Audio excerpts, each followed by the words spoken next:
Today's Selfie Secrets, I'm going to be talking about men versus women. How controversial is that, eh? But before I start and all that, as a woman, I will digress a little bit. Once again, I'm not naked. I've got my arms showing because it's hot, and so it's just nice to keep cool in the home. Still got the funny eye. I went to the opticians and he said it's perfectly healthy, so that was good to know. And it's something to do with the tendon under here. So it might right itself. Unlikely, I might have to have a small kind of stitch put up here. It sounds absolutely dreadful, but for the moment I'm living with it. So if my eyes look a bit askew, that's the reason why. Men versus women. I know I'm going to come across a bit of opposition maybe, but why not? This is life. We need to talk. And we're not even allowed to be called men or women sometimes, are we? We're a they or a this or an it or an us, and that comes up on forms a lot. So it's life, it's as we're progressing. Not saying I don't think it's right, but men and women, there's definitely something different. I think it's been proven actually that men think with one half of their brain, which to me makes a lot of sense, and women think with the whole of the brain. That definitely makes sense. And that I don't think it's got anything to do with which bit of the brain is artistic, which bit does, sums. I think it's just a fact that we are different in our makeup and the way that we do things, obviously even in the way that we look and our strength. I mean, if you look at things like tennis, actually sometimes I think that's a bit unfair. Women playing women, men playing men, and then the men always earn more. They always get more for the competition. If Wimbledon, they get more prize money because they're men. Why is that? I went to have my hair trimmed the other day, and she said, she's a curly hair cutter, and she said, I'll just take off one curl, because with curls, they kind of shoot up like this. I said, one curl will do.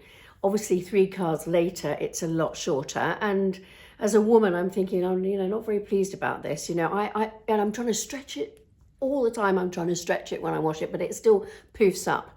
But my husband, didn't even notice when I came in the door. I said, what do you think about my hair? Is it too short?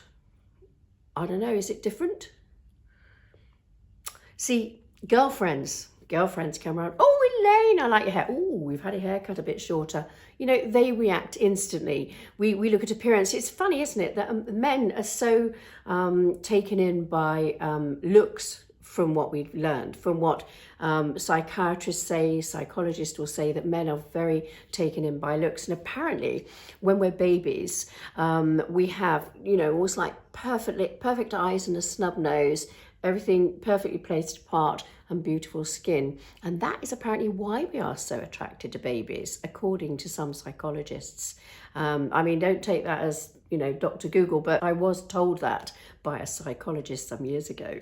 But then for men and their haircuts, this is a generalization, maybe, but certainly for mine, he goes to have his hair cut, and I say things like, as women do, we like to give an opinion.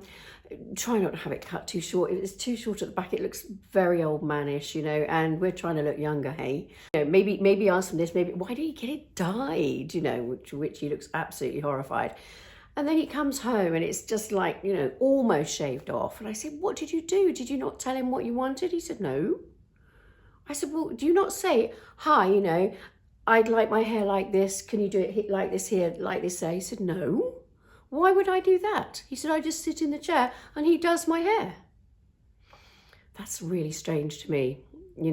I'm sure I've never seen a woman in a hair salon that's ever said, oh, I'm just going to sit and have my coffee, do what you want. That is never going to happen. Actually, I quite like to be a fly on the wall in a men's salon to see if any of them do ask for what they want. And I think I've mentioned this before, but there's the whole shoe thing, isn't there? How women, not all women like lots of shoes, but a lot of women do. And we have a lot of them because we need them. Sometimes we've got short skirts, sometimes we've got long skirts, sometimes we need like hiking boots with our jeans, all those different things, maybe a pair of trainers if we're going to go on a jog or work out, or wear them anyway because it looks like we might go on a jog or work out. That's more me. Usually I'm on a walk round the mall, and then I stop for a coffee. Just a quick coffee, but then there's some nice shops. Sometimes I might need some makeup. I got a new lippy the other day, so I thought it was quite nice. It goes as lips and a blusher. And you know, that's what I tend to do when I'm in my trainers. But men, I digress. Of course, men don't digress like we do either. But that's because they're not using all of their brain. That's it. That's because they're not using all of their brain. They're only using half of it, so they can only do half a thing at once. But shoes, they only have a couple of pairs. Watch a documentary about David and Victoria Beckham. I'm sure you've all seen it, and his wardrobe was unreal. I cannot believe that he could have so much stuff.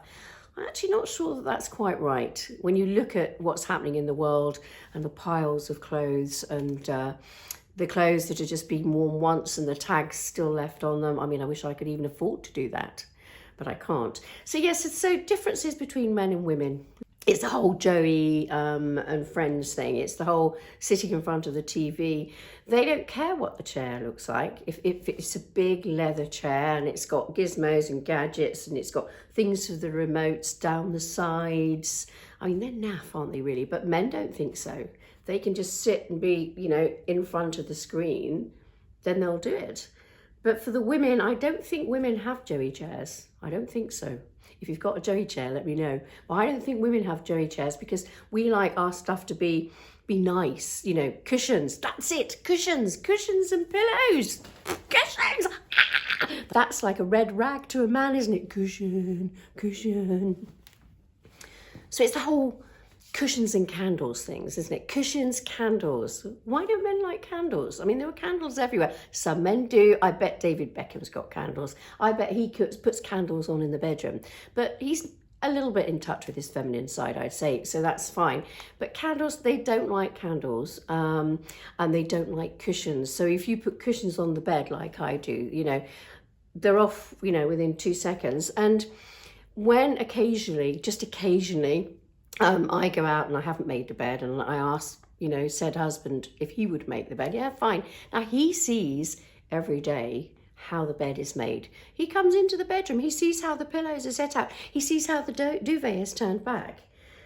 But I come in and the duvet's underneath the cushions and the cushions are all kind of together in a funny little pile and nothing like I would ever do. It's the one side of the brain again, isn't it? The one side of the brain.